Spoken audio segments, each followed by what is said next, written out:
Well, welcome to the Saturation Podcast, where we have discussions with church leaders about the life of faith and the mission of the church. My name is Levi Pancake. I serve as a local church pastor and have the privilege of also serving with Saturation Church Planting. And with me, I have the one, the only, the man, the myth, the legend himself, Dr. Dwight Smith. Dwight, welcome again. Many of these podcast episodes have featured you, and you've been around so long, just on this earth, but on these podcasts as well, that I don't even know if I should call you a guest anymore. You might just be the co-host now. Yeah. But we're going to have a conversation today about some roots, a little history, a little bit of your experience in the field and some of your learnings as it pertains not to the organization, Saturation Church Planting International, but the concept, Saturation Church Planting and evangelization and all of that. And so I want to ask you, what problem were church leaders who were thinking about the globe and missions and evangelization, what problem were they trying to solve in the back half of the 20th century, the back half of the 1900s? It's a good question because you asked that question, and it really becomes germane to the question we should be asking today. Fair, yeah. And the question that was generating actually back into the 1800s in terms of Protestantism. Okay. Now, the whole concept of world evangelization has been around for 2,000 years. Yep. It's a mandate that comes out of the mouth of Jesus, and the apostles understood, and that's why if you trace the lives of the 12 apostles, they went all over the world of that day. Some of them to exceptional places. You're, whoa, Yeah, but you have to look at that to know that happened. Sometimes our world's so small, we stop asking those questions. How did they process the mandate to world evangelization, which then stems all the way back to Genesis 1, because the Bible is a book about world evangelization. In the very beginning, God solved the sin problem with the last Adam, because what the first Adam didn't do brought sin, but the last Adam brings salvation. And Romans 5 of you, yeah, and that's where we say God's on a mission. And Missio Dei, God's on a mission. The only reason there's a human history is because God's on a mission. That's right. He's on a mission to restore us to the original intentions that he had for Adam and Eve, which was relationship and representation. That got distorted, waylaid, whatever you want to say, but God never gave up. He kept processing that, and so there's a lot of smaller fulcrums of history where God is simply processing history towards an end, but that piece is vital to what He's doing. But let's say for Protestantism, especially in the last 200 to 300 years, there has been a pulsating question. For our generation, let's call it our generation, because we call it the modern era of missions. Yeah, it's the first time anyone's ever said you and I are of the same generation. Yeah, so this is great. Yeah, it's modern generation because you're looking at 2,000 years. Yeah. And you're looking at 500 years at least of Reformed theology and the birth of Protestantism and all that. But somewhere in the middle of all that, it began to set on, especially Western countries, as they looked at the world and realized that it was still empty of a viable witness. Not completely, but in terms of the kind of things that we all felt should be happening because of the mandate and the spirit and the fact that accountability would come, the time would come to an end, and people would be measured into their response to God through Jesus Christ. That a pulsating question, especially that generated in the 1800s, was how do we finish the task? Now, it's a bit of an absurd question if you understand the state of Christianity in the 1800s, Protestant Christianity, not Catholic Christianity, not Orthodox Christianity, but Protestant Christianity, Reform, let's call it, Christianity.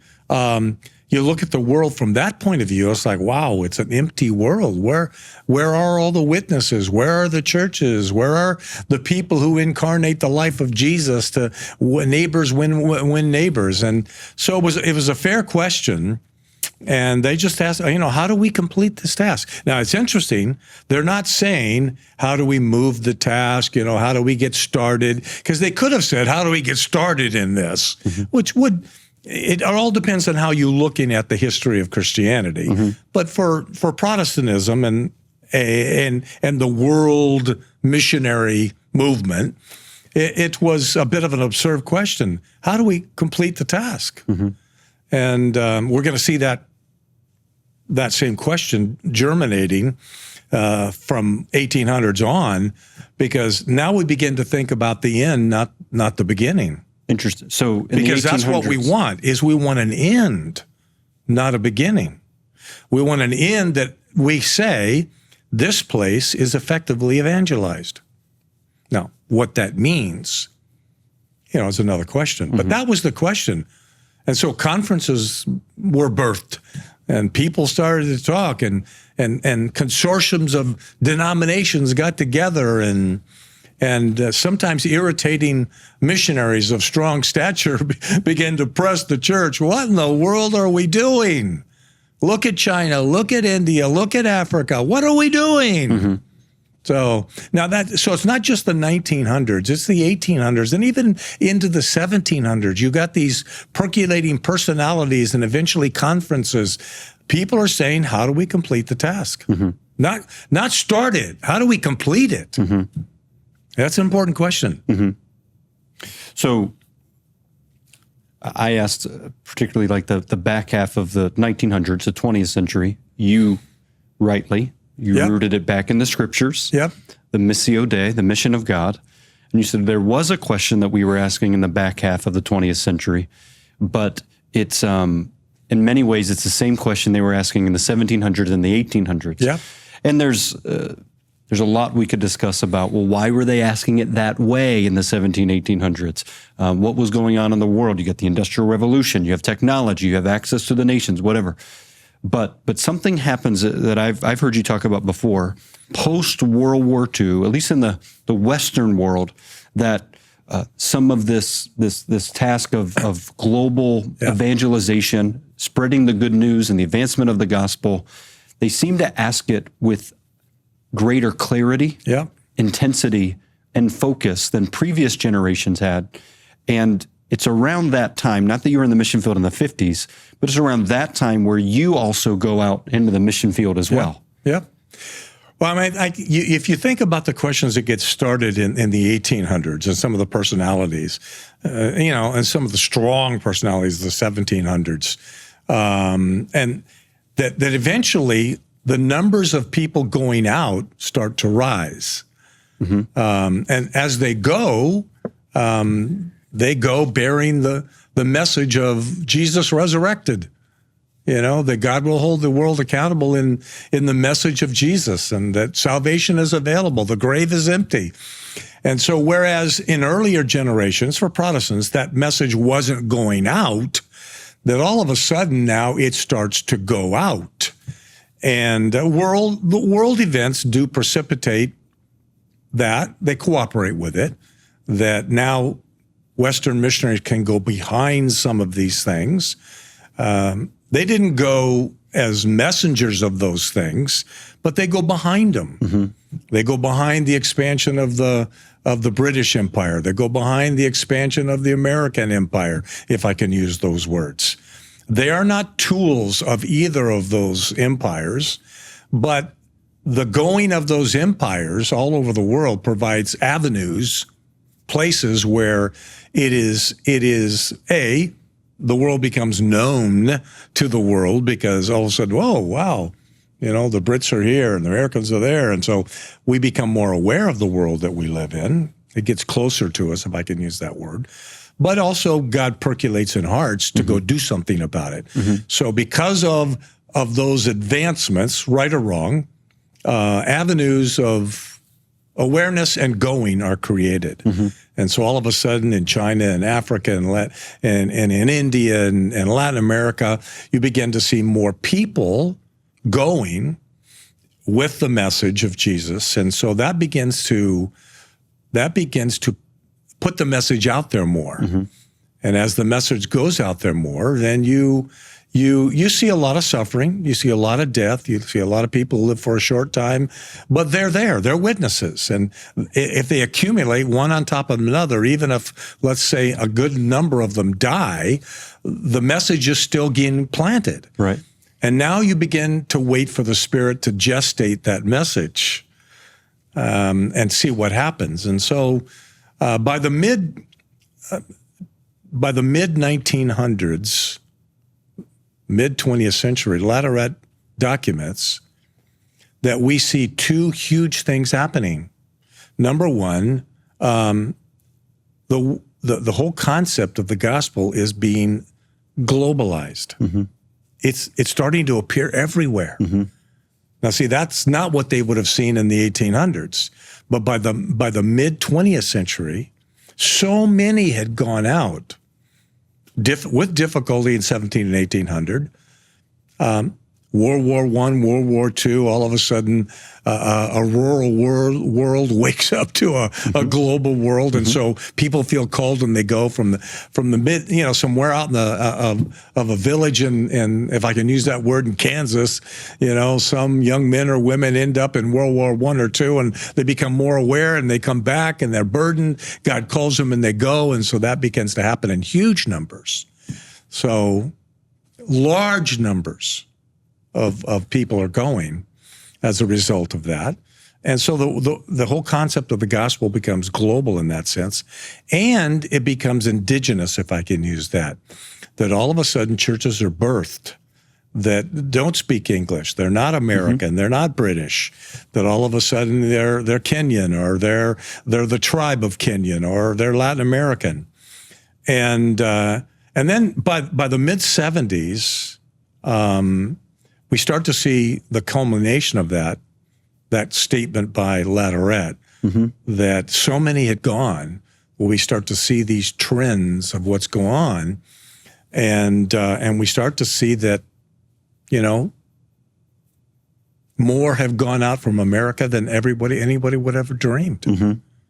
So now tens of thousands of missionaries have gone, and so you begin to see the accumulation of that. So that by the end of the 20th century, the numbers of believers, Protestant believers, in many continents and nations of the world is exceptional.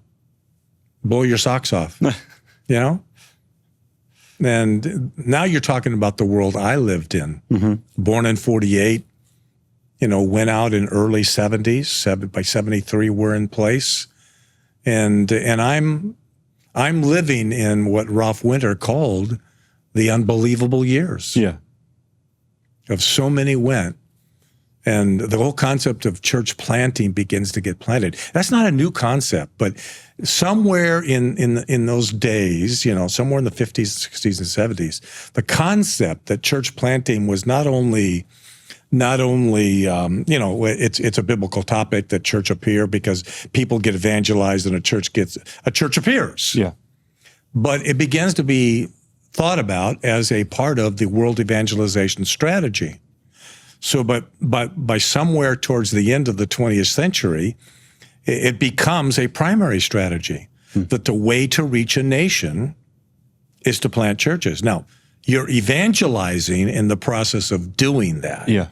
So it's the culmination of evangelization processes. Right. And you said it becomes a primary strategy. But it becomes, so then all of a sudden missionaries start to talk about, well, how many churches does it take to reach a nation? Yeah. And so you got a collaboration of guys like Kenneth Stratton, Latin American Mission, who's down in Central America, who says, how do we finish the task? Well, we finish the task by mobilizing, at that point, enough Christians in their countries, not the kind that we see today, but enough Christians that if we could just mobilize all the Christians from all the churches to become a witness for a specific time, door to door, block to block, barrio to barrio, neighborhood if we can just get that. Now, that is a consciousness the church awakens to, and that strategy, saturation evangelism, let's call it, which you say was coined around that time by Strachan. That they saw some tremendous things happen. Now, there was weaknesses in it because those kinds of efforts in high intensity,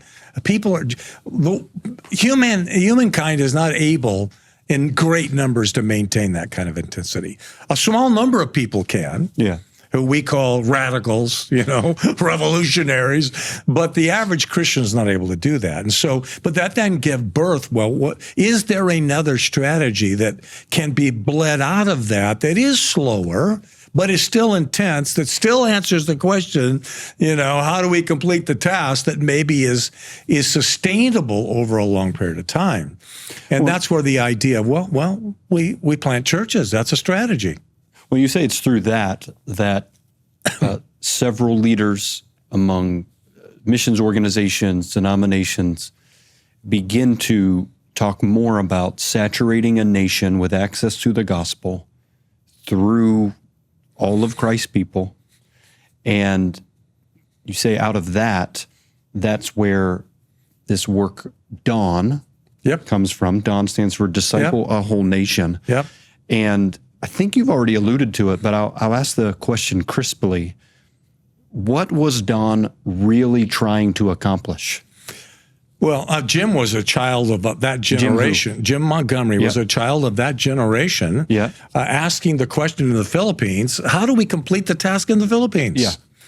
And yes, we need evangelism, and yes, we need maturing believers, and all the things you need. But what would happen if we could conceive of a reached Philippines? Which in the day that he started asking those questions, which came out of a huge conference in the 60s that had to do with the gathering of that question, the Berlin Congress on World Evangelization. How do we complete it? And he'd gone with a group of Filipinos, and in the middle of all that, he's with them asking that question. What would that look like in the Philippines? Right. And you're catching me on numbers, so don't hold me accountable. Yeah, maybe you shouldn't even say the numbers. Well, I mean, they're there and proportionally, and that helps. But it's all in writing. You can go read me and hold me accountable in writing. But I'm looking at 3,000, 4,000, 5,000 churches in the Philippines in the late 60s, early 70s. And Jim's asking, and the Philippine church is asking the question. Yeah, and I'll quote Jim Montgomery. What? Go ahead. So you say that he's saying that it's not just church planting that we need. He said, but saturation church planting with the goal of reaching whole nations. And his goal was, quote, the multiplication of local churches until a city, a region, a people, a country, even the whole world was filled with them. Yep. That's the idea. And so Jim's asking that question in the 70s with other Filipinos, not by himself. Excuse me. He's just a lightning rod. But the Filipino church was ready for it. That moment, the whole concept of how do we finish this task? So there's 3,000, 4,000, 5,000 churches at that point, and they asked the question by the year 2000, this is early 70s, and by the year 2000, how many places will there be that conceivably will need a church? And that's where they land on 1,000 to 1,500 people, barangay, neighborhood, barrio. That more or less, that's a reasonable measurement. You get the gospel accessible. And so, there'll be about 50,000 of them by the year 2000. So that's a 25-year span-ish. And so, okay, what are we going to do? So they start to get the people praying about it. They start developing strategies. Now you go back and you start developing, saturation evangelism strategies. But then you got to develop, local churches strategies. You got to get all that networking and envisioning and training going on, so that by the year 2000 there would be 50,000 churches. That's the idea. If we have 50,000 churches, there's one per 1,000 to 1,500 people. Now we have got reasonable penetration into the geography of the Philippines in such a way that the gospel can be seen and heard and understand because it is accessible geographically, because it is accessible relationally. Yeah. Well, let me drill down there. So it's accessible geographically because it's accessible relationally. And there you're talking about sociological numbers, where the goal with the Dawn movement was a church for every 1,000. I've heard you say the thinking behind it was if there was a church of 100 people, one person typically would have relational access to about 10 people. Yeah. So you just, math the mathing. You just start crunching the numbers and you think, okay, a church of 100 could reasonably make the gospel accessible to 1,000 people. Yeah. And so some churches might be larger, some churches might be smaller, but it was a good way to wrap your head around the nation as a whole. But what was so critical to the strategy was that you, other leaders, were talking about mobilizing ordinary believers towards this task. Yeah. Why was that so revolutionary in the last quarter of the 20th century towards the thinking of world evangelization? I mean, that seemed like that comes into greater focus in writings. We also need to realize there has, in retrospect, it's always easy in retrospect to be a critic. Yeah. So in retrospect, people look at that and say, well, that's a very mechanistic concept. We're just simply trying to codify what gets happened. But you got to go all the way back and say, where's this question coming from? Right. What's driving it? What's down below it? Well, first of all, the Missio Dei is below it. Right. That this is not inconsistent with the desire of God for the world. Right. That's why there is a human history, because God has implanted in history a message that he will reconcile a portion of human history and human people back to the reason he created Adam and Eve. He's not going to be thwarted. So it starts with the heart of God, the Missio Dei of God. Right. It moves through history, yes, and then it gets to a point in let's say American or African or Latin American evangelical Christianity. We're saying, okay, now how do we in our generation cooperate with that sense of the urgency of God's heart for the world in a reasonable way that says, okay, I just don't want to go plant one church. How do I reach a nation? How do I reach a state? How do I reach a neighborhood? How do I reach a barrio? How do we complete the task? So they're pure thoughts. They're not mechanistic thoughts. Yeah. They're coming from biblical mandates. Yep. The mechanisms are built off the mandates. Now, can it be misunderstood and become mechanistic? Does it maybe get to be too programmatic? Yeah, all that can happen. Sure. Absolutely. But the whole point, for example, in the Philippines was, 50,000 churches in 25 years, more or less. Well, that did happen. Mm-hmm.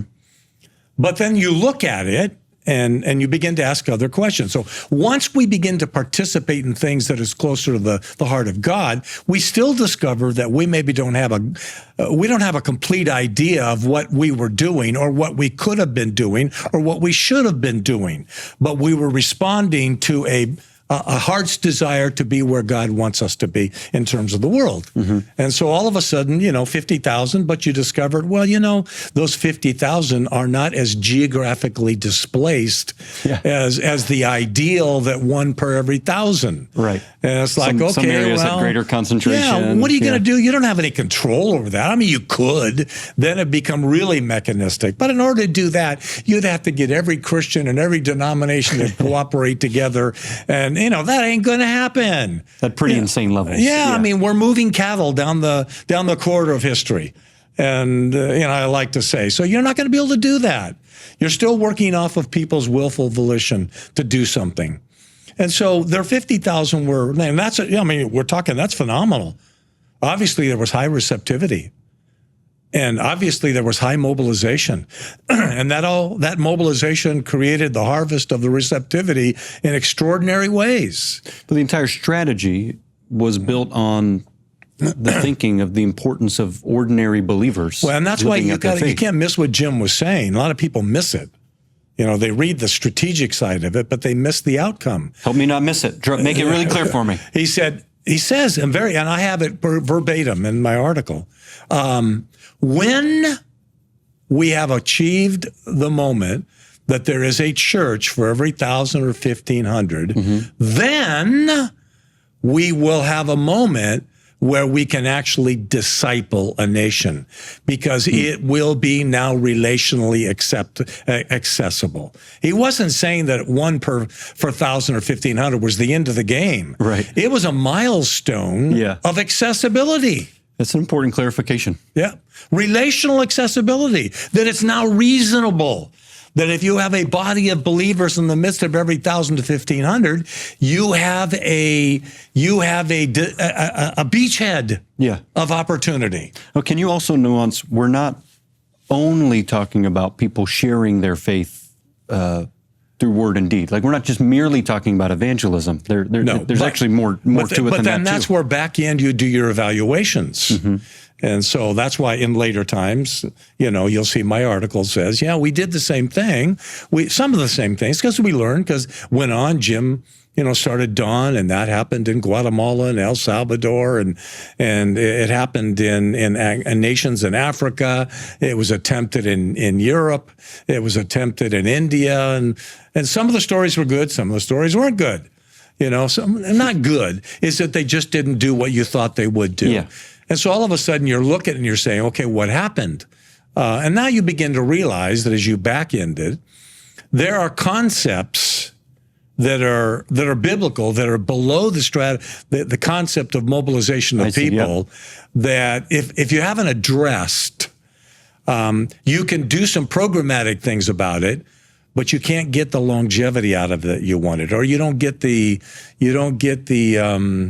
nature of expression that you wanted from people and churches. And so now all of a sudden you find out that there are out of focus theological concepts that needed to undergird it. I'm going to use that as a teaser. I'm not going to let you answer all that question. Yeah. We can talk about that in another episode, what some of those out of focus theological concepts are. That we really don't have a good idea of church. So all of a sudden, a building on a corner is not a church. And Jim would have never, he would agree with that 100%. Yeah, we can't have these live physical bodies who've been transformed by the blood of Jesus Christ, filled with the Holy Spirit, actually doing more than being a bunch of people in a building. And then that's not achieving what I want. Right. And if you haven't got the concept of having grown those people into the life of faith, what kind of a witness are they going to have? Yep.